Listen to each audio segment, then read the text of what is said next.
Saudara-saudariku yang terkasih, berjumpa kembali dalam Renungan Harian Percikan Hati, Sabda dari Hati untuk Dunia yang Baru. Saudaraku, kita mungkin pernah berjumpa dengan orang yang suka mencari kesalahan orang lain, atau orang yang sering menseringkan atau bercerita tentang kekurangan dan kelemahan orang lain. Lalu kita sebagai pribadi, apa yang mesti kita buat? Apakah kita turut berbicara tentang kekurangan orang lain? Atau kita kecewa, benci, dan jengkel menghindar dengan orang-orang seperti itu? Sabda Tuhan hari ini meneguhkan kita bahwa ketika ada kelompok yang berusaha mencari kelemahan dan kekurangan, justru yang dilakukan adalah memperbaharui cara berpikir mereka, memperbaharui cara mereka melihat orang lain. Dan itu dilakukan oleh Tuhan kita Yesus Kristus.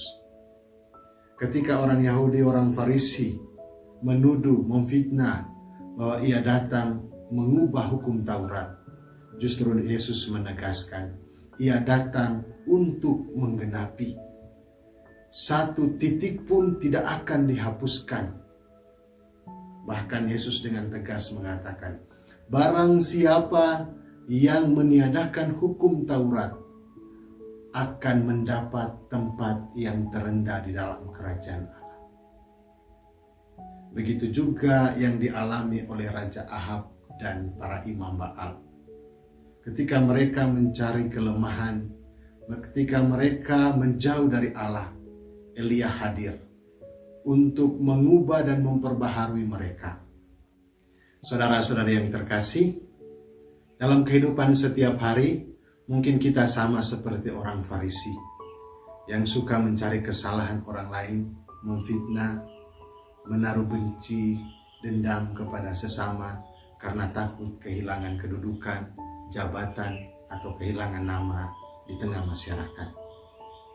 Bacaan hari ini mengajak kita untuk memperbaharui diri, untuk tidak mudah kecewa, tidak mudah memfitnah, tetapi justru rendah hati, membuka diri terhadap hal-hal yang baru, dan memperbaharui diri. Supaya apa? Kita hidup dengan nilai-nilai Kristiani, hidup dengan dasar kebenaran dan cinta kasih.